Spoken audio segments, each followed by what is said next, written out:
Welcome, Roast Nation. This is Prime Roast. Chris Cordani here with Angie Wong. And it has been a really interesting, well, let's put it this way. Since Trump was president, it was really interesting. Since Biden was kind of president, it was rather interesting. But things are just happening all over the place now, this time in the world of late night TV once again. Yeah, I'm usually in bed by, 7 p.m., Chris. So you're going to have to tell me all about the late night scene. It's been a while since I've had a late night scene. But, we know that it does spill on to when I wake up at the crack of dawn. So, yeah, Jimmy Kimmel fired, postponed. What's his thing now? Is he canceled? Was he ever funny? I've never seen a single episode of his show. Just disclaimer right there. Suspended indefinitely. I've seen it because I have to watch these people on occasion. The idea is, first off, I want to say Jimmy Kimmel was funny at one point. A lot of people think he's not funny now. The fact is, his writers, him, not funny. It's almost like he's going through the motions doing his monologue. But he does have that kind of delivery where he just acts like he's doing that. So I don't know which is which there. I will tell you this. He was great on Win Ben Stein's Money. So credit where credit's due. He was fantastic on that. Is he like a SNL alumni? Where did he come from? No, I don't even know where he came from. The first time I saw him, he was on Comedy Central during the early years when they had a game show called Win Ben Stein's Money. Yes, right. He was the funny guy. He was like the second host because Ben Stein would ask the questions in the first round, and then he would challenge the two top contestants in a lightning round where Jimmy Kimmel would ask the questions and make some jokes on and off a little before and after that. And Ben would try to beat the contestants in answering the questions, and they'd have to all try to win his money. But and that's how he got a late night show? Really? Well, he was also on something called The Man Show. Oh, with Adam that Carolla. I remember. Right. Now, that was funny too. It was just guys doing guy stuff. It was funny. He was all right in that. He had his act, and all of a sudden he became a woke comedy guy. Apparently that's his bread and butter. Look what happened to Howard Stern. We've hit that already. But Jimmy Kimmel is in bigger trouble than one might think. There are a couple of reasons for that. And one of them is he did disseminate some very serious disinformation when it came to the assassination of Charlie Kirk. We'll have to go right into that now. He was trying to propagate the rumor that the big rumor, the left narrative that the shooter, the killer, or the suspect, I should say, is, as they would put it, a right-wing MAGA dude. Well, in fact, he wasn't. And by the time Kimmel was on the air at this point, it was already debunked several times over. Let's hear it. We hit some new lows over the weekend with the MAGA gang desperately trying to characterize this kid who murdered Charlie Kirk as anything other than one of them and doing everything they can to score political points from it. Oh, gosh. All right. He's trying to be funny there. But in the beginning, he tried to make it sound like this was done by a MAGA, somebody who was on the right, which, again, was absolutely phony.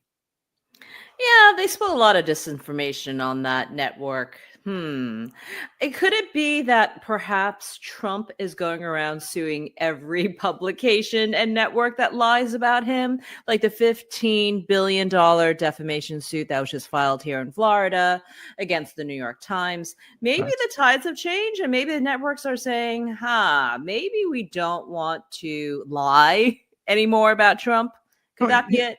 Couple of reasons here. Couple of things that I want to pull back on. The FCC chairman is quite active. He is coming down I believe he's coming down or wants to come down on some of these stations. Now remember, when the frequencies were doled out, if you will, to radio stations and television stations, the idea was the broadcast waves belong to the American people, and so nobody really owns any frequencies, even in certain regions. What happens is they have to serve in the public interest. People can and will complain, and the FCC can and apparently will take action in some ways. Nexstar is another bird, and there are a lot of people saying, "Oh well, Jimmy Kimmel is all free speech; he can say what he wants to say." But he knowingly lied. He pulled a Nina Jankowicz. He tried to gaslight people using a platform. Yeah, his writers should have been a lot more careful about this. But you know what? Sometimes they believe in their own BS. So it's like in their minds, it's the truth. It's what happened. But I think the audience is like, we're tired of this stuff, right? I mean, it's you got a new president, you're still using old jokes. That line doesn't really work anymore. I wonder if they think like maybe their audience is still so deranged that they want to hear this stuff. But look, tides have changed, yeah, turned. And his jokes are like so 2020. It's done. He's got to go. Sometimes that just happens. You expire. Well, the other thing is Nexstar also runs something called a channel called it's a great channel, by the way. I like watching it. News Nation. That's it. Nexstar now runs News. Oh, well, Nexstar has run News Nation. They brand that particular news outlet as a very 50-50 as it can be, right down the middle, trying to get opinions from both sides and not theatrical ones, and trying to go straight news. This is apparently a novel concept. Maybe they don't want to appear as far as having somebody who'd hurt their brand as much as Jimmy Kimmel. But I do believe though, if Jimmy Kimmel was actually doing well and not lagging behind all of the other hosts, and I mean all four. He's behind Gutfield, he's behind Fallon, and he was behind Colbert. There we go. I always forget that guy's name. And another thing is the demographics for late night programming is skewing older.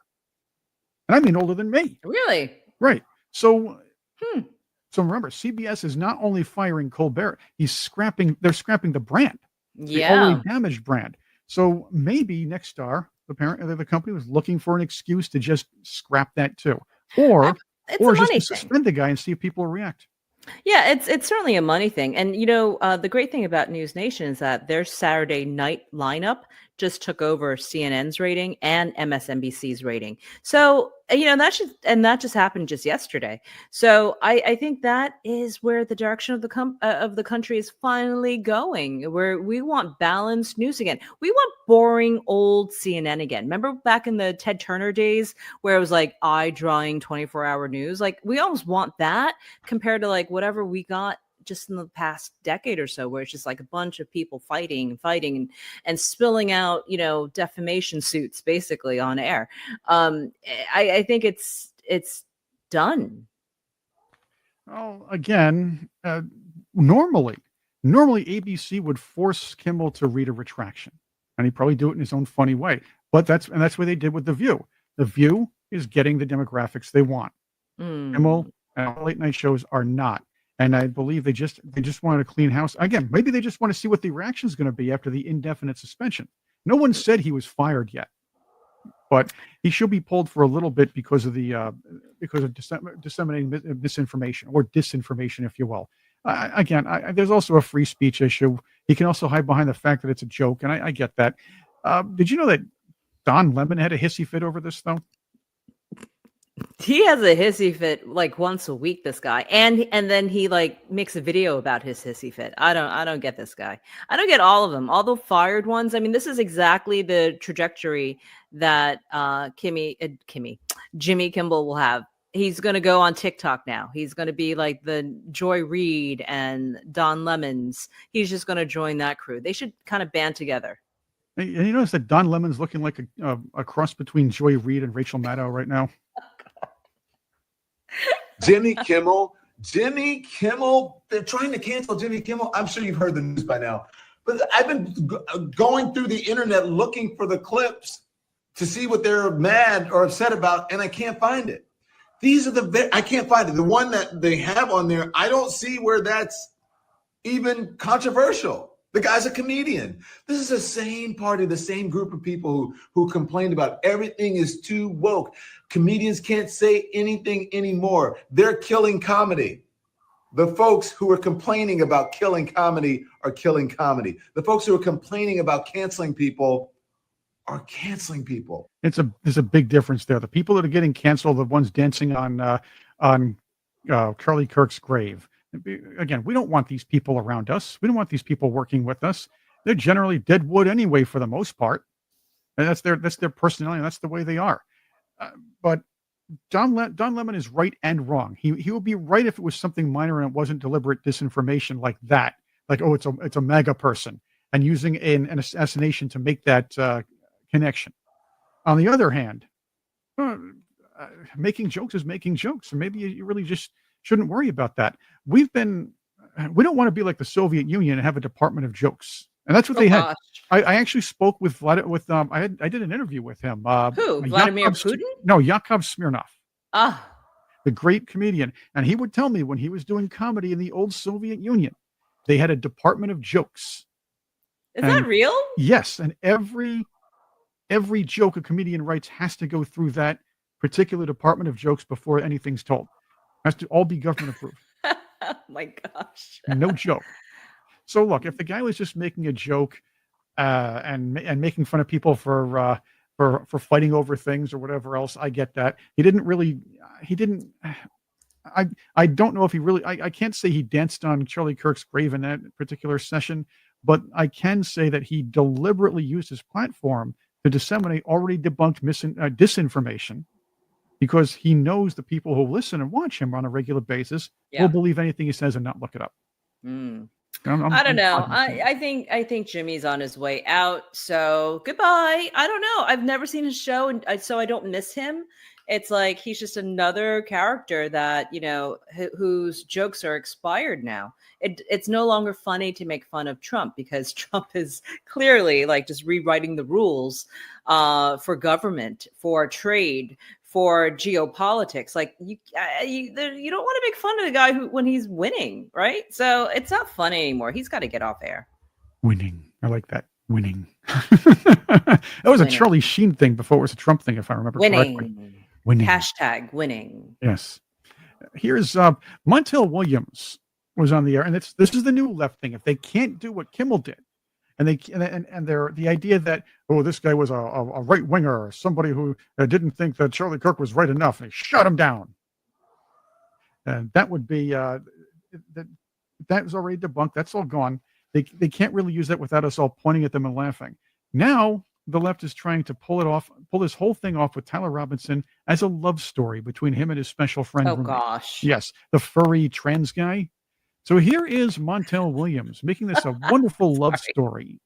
Talking about a love-torn child, a kid. This is probably his first real relationship, and somebody was disparaging the person that he loved. He sat on that building for 30 minutes before he took the shot. Why did he wait until the first word trans came up?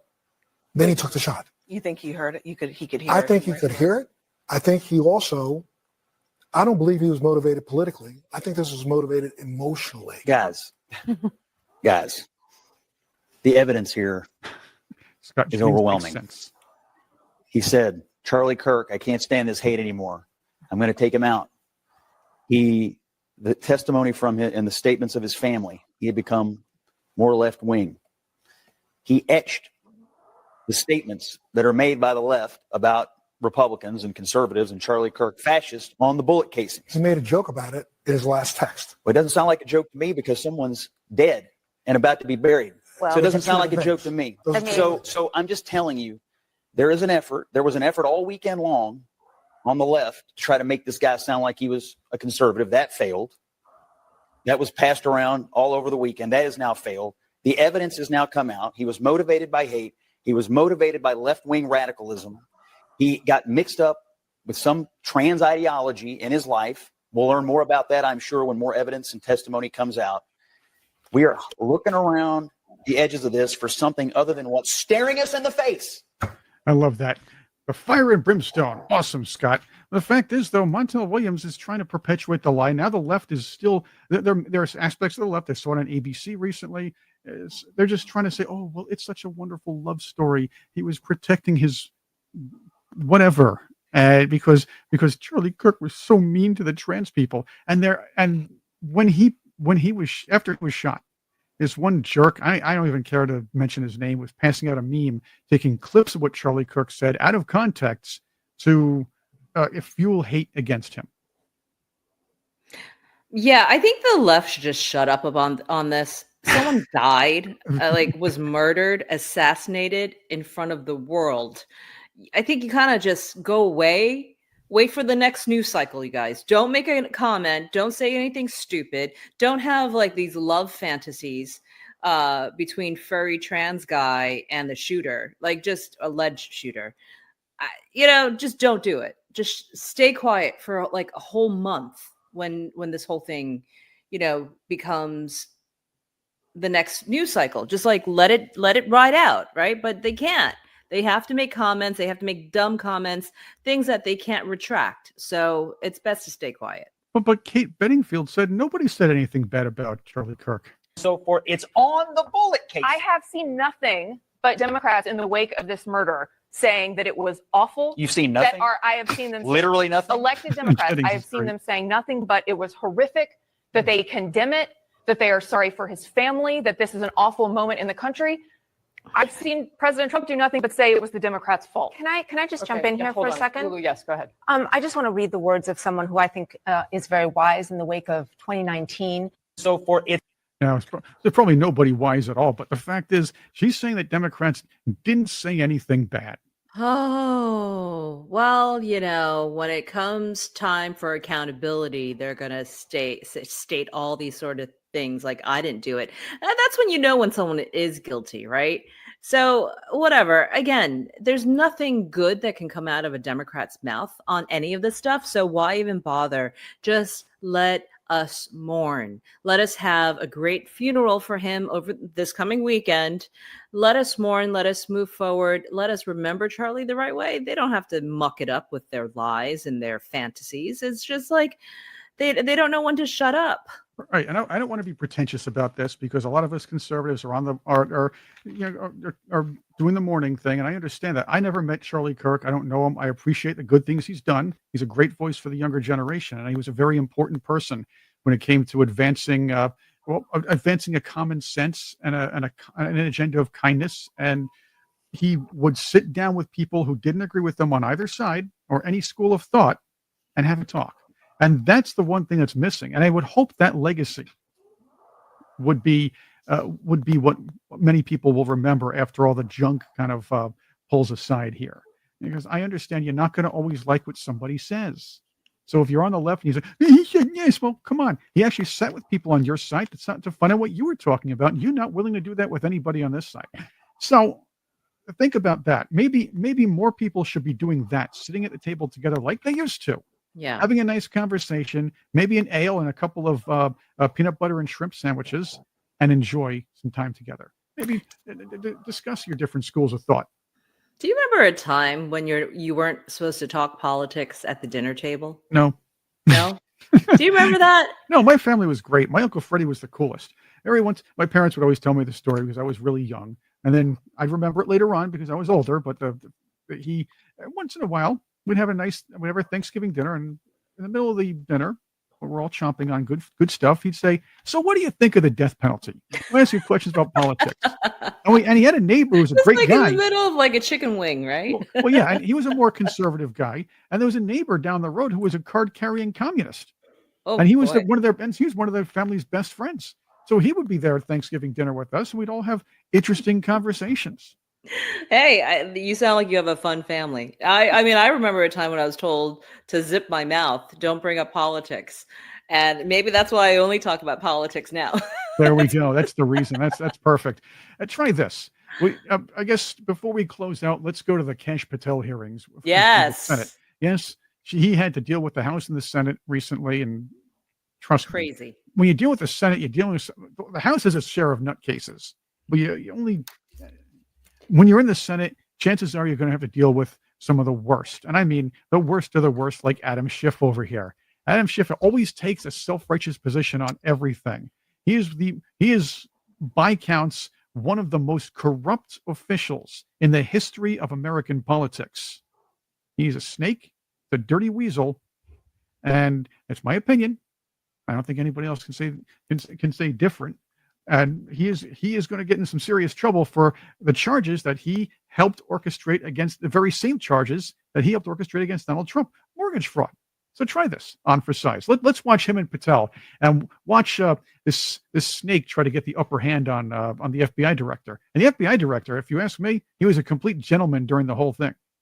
To believe that? Do you think they're stupid?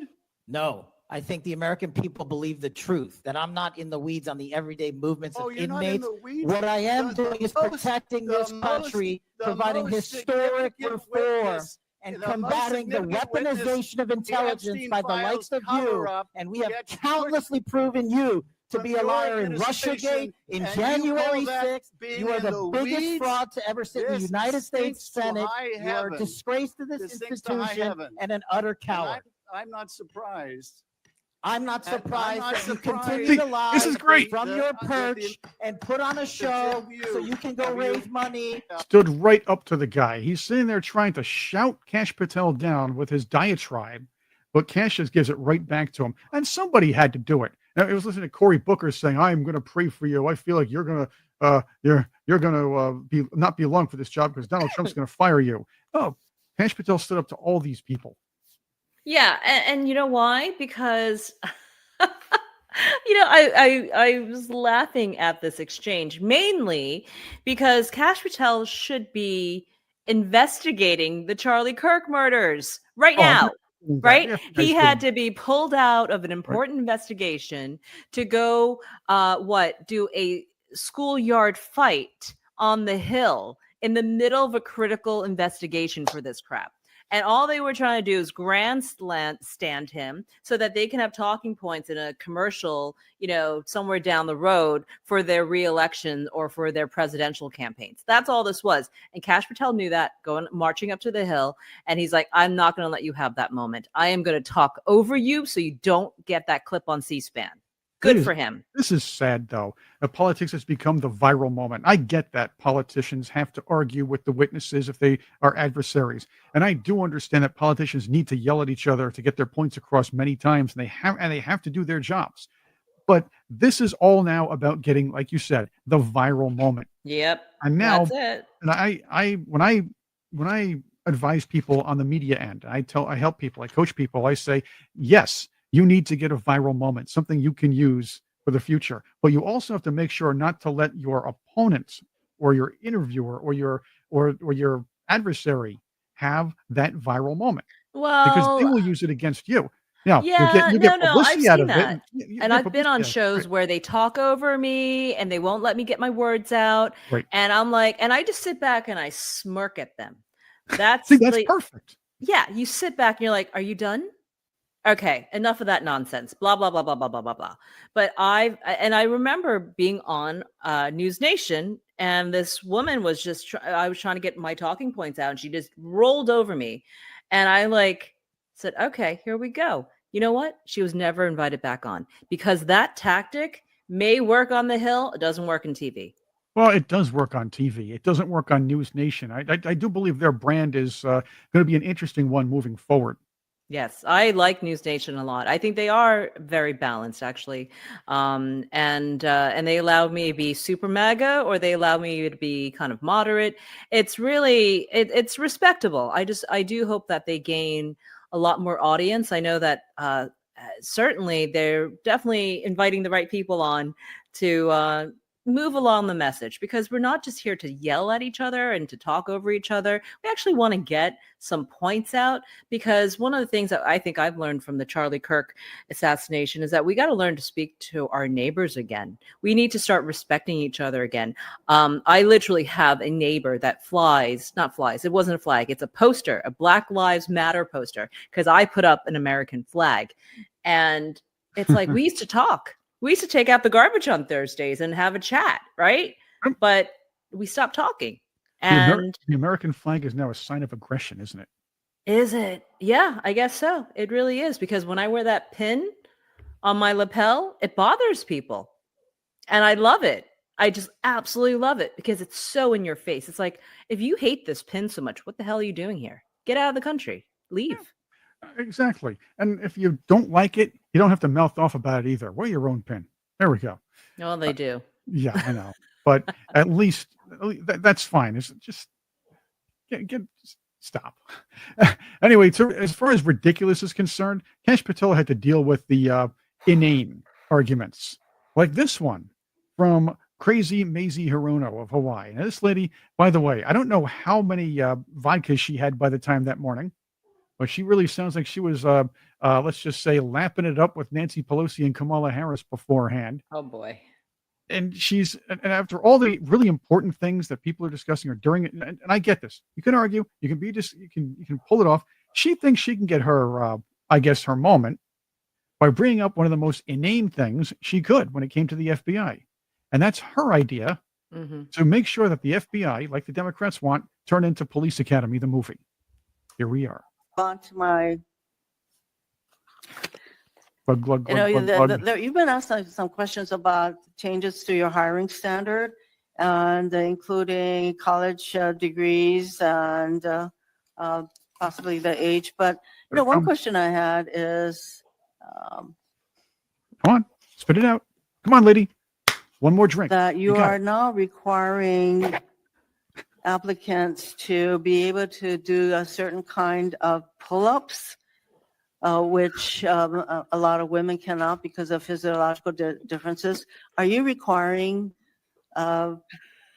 these kinds of pull-ups? We are requiring a physical program at BFTC at Quantico because FBI agents carrying guns in the field have to chase down bad guys and do really hard work. The physical fitness. Right. They chased down bad guys into really hard. Look at the expression on Hirono's face. Like, that's not what I'm talking about. I want to talk about inclusivity. These women can't do push-ups, and you should still let them in. How is she a member of like Congress? I don't get it. I don't get it. I don't get it. It's like, is there a requirement to be, you know, in Congress? I don't know. I feel like it's certainly not push-ups, but maybe to, you know, speak in sentences. Like, Well, let's put it this way. Kash, well, she's looking like, you must be nuts. I want anybody in, and I don't care if they can catch bad guys or not. He's like, you know what? I think I should get a breathalyzer for this one. yeah. Again, he's pulled onto the hill to answer dumb questions about pull-ups when there are like, you know, shooters out there to catch, right? So this is what he has to do. It's like, man, why would anyone join this circus? It is like, I almost feel like, you know, private citizens probably do a lot more than elected officials here because that's what you elected Hawaii. That right there, that. And you cannot soften up requirements to do an important job like catching criminals in the FBI. You just cannot do that. Field officers have a very, very tough job. They have to be out there. They have to take down, as Patel said, criminals. They have to take down drug rings. They have to take down massive amounts of high level and dangerous people. Women can't do push-ups? Is that what she's saying? Or pull-ups? She's saying many Pull-ups women are hard. can't do a certain kind of pull-up. Well, pull-ups are supposed to be hard. If you cannot pass a physical fitness test, and there are women who can. If a woman can pass the test, they're in, and that's fine. But you just can't dumb it down, or you can't knock it down so more women get in and the numbers look good. This is akin to turning the FBI into Police Academy. Those movies. The premise, and for the young people, the premise of Police Academy was the mayor of New York saw a recruiting problem in the city, so he just got rid of all the physical requirements and other requirements it would take to join the academy and the police force. And there you had that ragtag bunch of people who were like either like the overweight guy, the guy that didn't wash was in another. I guess that was a third or second movie. That's what it was. You had the gun nut. You had kind of a silly guy, the lead character. Heck, if you remember those Saturday Night Live sketches, there was a movie where Mr. Sweet Chuck got in. I mean, that was Ted Kaczynski's Saturday Night Live character. It was just like Mr. Sweet Chuck. So. Man, oh man, oh man, oh man. We've gone down the rabbit hole with this one. Yeah, I don't know, man. How Hawaii? Why do you keep voting these people in? I don't get it. Like, are you proud of that moment? Are you proud? They fly under the radar. I mean, we know California's nuts, and New York's voting habits are not very good. Of course, one of the big stories coming out this week is Kathy Hochul endorsing and wholeheartedly and doubling down and endorsing Zoran Mamkami in New York City, showing that she's also a communist. This is right. Well, yeah. Look, she has an election to go run. If she doubles down on Mamdani, right, and not even her old boss, by the way, which I'm almost under the belief that she was one of the people that ousted Andrew Cuomo to get the power. I don't trust it. Right? Exactly, but. I strongly believe she doubled down on this guy to think it would help her in the election. I think it will hurt her if New York City's problems get worse. Yeah, and notice it wasn't a reciprocal endorsement. It's not like he came out afterwards and says, "And I endorse you, Kathy." I mean, it's yeah. No, she's playing the game. Look, she understands that all the other guys like Hakeem Jeffries, you know what? They don't have to deal with New York. They don't have to work with the next mayor of New York City as much as she does. So she's going to come out and say it. And you know what? At this point, we're now in the almost end of September. The guy likely is going to take it. I mean, Polymarket's putting him at 82% chance of winning. So, yeah, New York City, you better be prepared. I know that come November 7th or November 8th, whenever the day after the election is, I mean, I'm going to be pointing fingers. That's going to be the show to watch. I can't wait to point the fingers at how we allowed this to happen in New York City. But you know what? It took years. It took a lot of lack of leadership coming out of New York to get to this result. So this, I'm going to be blaming people. Well, here's another issue. I was reading some of the polls, and NBC had a pretty good story on this. In a four-way race, Mamdani leads by double digits, if you will, or a huge amount. Mm-hmm. I guess But in a huge amount. two-way race, what happens? Well, Cuomo would close the gap. No, he wouldn't. I don't, Yes. at this point. I mean, maybe it's hopeful, but I think there was actually a poll that did come out and say that, but he would still lose by like 4 or 5 points, which I guess you could make up given that you still have about a month and then some, but it'll be tight. But you know what? New York City is a different political planet. Anything can happen between now and the first week of November. Well, So, but let's go to that poll. I want to get your thoughts on okay. it. The four-way poll has 45% going Mamdani, 24% for Cuomo, Sliwa 17%, Adams only 9%. Yeah. And Adams is probably the better mayor of the Democrats there. This is like the to see ABC Curtis Sliwa poll? win. This is a Marist poll. Ah. It was this week a Marist poll, 21-point lead for Mamdani. But let's just say Adams drops out, then that gap closes to 30% for Cuomo. Then in a two-way race, 49% supports Mamdani and 39% for Cuomo. That's still a double-digit lead, but it is closer. It is closer. Again, I don't always trust polls, and the reason being, working people like us who we don't pick up the phone. Yeah, we don't care. And if we hear somebody, can I take a survey? We'll hang up on them, or if they won't even pass call. What was it? The caller ID. Yeah. That is an interesting one. The New Yorkers I've spoken to, they've all kind of come to the conclusion that Mamdani is going to be the next mayor, whether or not they like it. Now, I'm looking at Staten Island to save the day. Staten Island was the one borough that saved New York City back in the 90s when it voted in Rudy Giuliani. I think that was the last Republican to get in as mayor in New York.